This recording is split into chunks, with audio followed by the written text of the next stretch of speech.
വളരെ രുചികരമായ ഒരു ചിക്കൻ റോസ്റ്റാണ് നമ്മളിവിടെ ഉണ്ടാക്കുന്നത്. അതിനായി ഇത് ചിക്കൻ കറി വയ്ക്കാൻ അറിയാൻ പാടില്ലാത്തവർക്ക് പോലും സിമ്പിളായിട്ട് ചെയ്യാൻ പറ്റുന്ന ഒരു കറിയാണ്.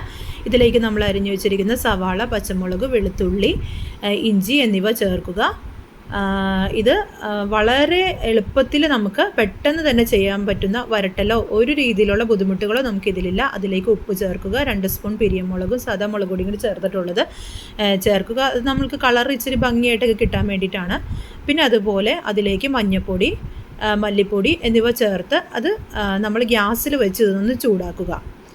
ശരിക്കും ഇതൊന്ന് നമ്മൾ അതിൻ്റെ പൊടിയുടെ പച്ചമണമൊക്കെ മാറണ വരെ ഗ്യാസിൽ വെച്ച് തന്നെ നമ്മളിതൊന്ന് ചൂടാക്കുക.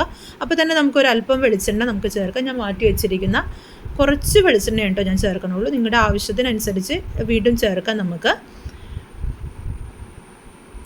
അതിനുശേഷം നമുക്ക് ഇതിൻ്റെ പൊടിയുടെ പച്ചമണമൊക്കെ ഒന്ന് മാറിയതിന് ശേഷം ഒരല്പം തക്കാളിയും കൂടി ചേർത്ത് കഴിഞ്ഞാൽ അതൊന്ന് വെന്ത് പറ്റിച്ചെടുക്കുന്ന ഒരു പണിയുള്ളൂ നമ്മുടെ ഈ ചിക്കൻ കറി എന്ന് പറഞ്ഞു കഴിഞ്ഞാൽ. കാരണം അത്രയും സിമ്പിളായിട്ടുള്ളൊരു ചിക്കൻ കറിയാണ് ഞാനിവിടെ ഇന്ന് ഉണ്ടാക്കുന്നത്.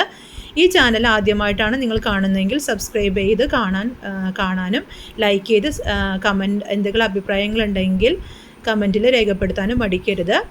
ഇത് നമുക്ക് ഇതും കൂടി ചേർത്ത് തക്കാളിയും കൂടി ചേർത്ത് കഴിഞ്ഞതിന് ശേഷം, തക്കാളി നമ്മൾ അവസാനം ചേർത്താൽ മതി. കാരണം ആ പൊടിയുടെ പച്ചമണം മാറിയതിന് ശേഷം തക്കാളി ചേർത്താൽ മതി. അത്രേ ഉള്ളൂ നമ്മുടെ പണി. ഈ വെള്ളം ഒന്ന് പറ്റിച്ച് നമ്മളിതൊന്ന് ചെറിയ രീതിയിലൊന്ന് ഡ്രൈ ആക്കുന്നു.